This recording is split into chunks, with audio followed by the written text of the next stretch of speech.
It started when I was a boy of 15. An adventure at heart, I explored every new scene. One day I came across a gate, old and unused. It was tethered to a pole with chains that hung loose. Beyond it was a trail in which I'd never basked.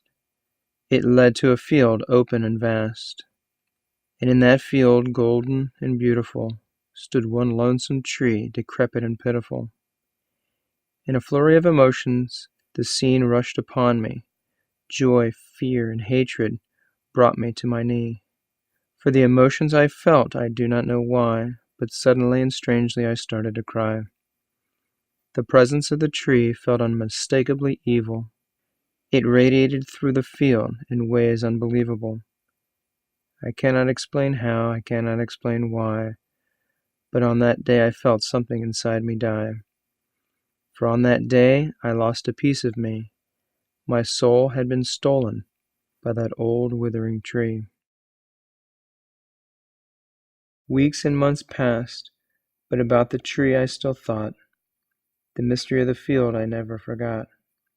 One day I finally thought to visit the scene again, except this time I brought with me a friend. Extremely close friends, we'd lived next door for years. I was expecting the image to bring him to tears. Coming upon the field, he saw not what I saw. In fact, he seemed to not be affected at all. He said, "What is it here you wanted me so desperately to see?" Then a rush of anger came quickly upon me. With the clenching of my fist, I started to wail. With every blow into his skull I would nail. Before I knew what I'd done, I'd taken a rock and bashed his head. The next thing I knew, my friend was dead. When I awoke from my trance to see what I'd done, I became suddenly sick at what I'd become. Quickly and worriedly I ran from the cursed ground, hoping his body would never be found. On that day something evil had fallen over me. I'd been under the spell of that old withering tree.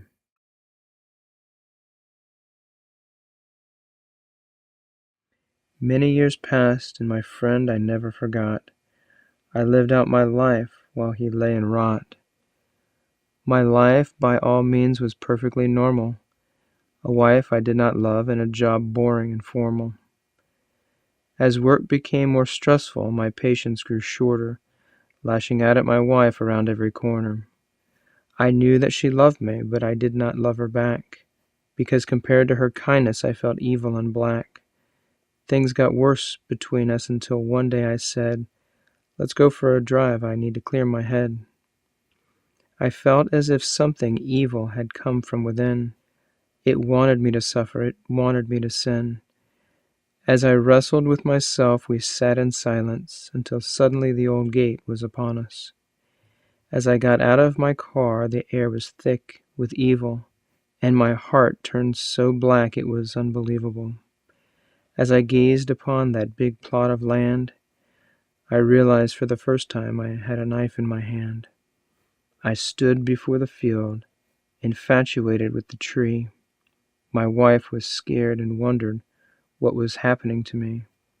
She wanted to ask me what was wrong, but before she could start, I plunged the knife straight through her heart.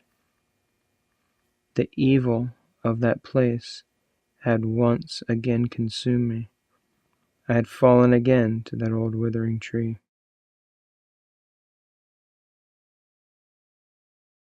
I have never been in such a miserable state. All that was once joy in my life has now turned to hate. I've tried to live a normal life, but I fear I can't go on, for no matter what I do, I'm reminded of my wrong. The bodies of the two feed the evil of the tree, and soon it will take complete control over me. I have to stop the spreading and growing of the sin. I have to make sure no one is harmed again. I'm writing this note so that you will know why I had to commit this act of suicide.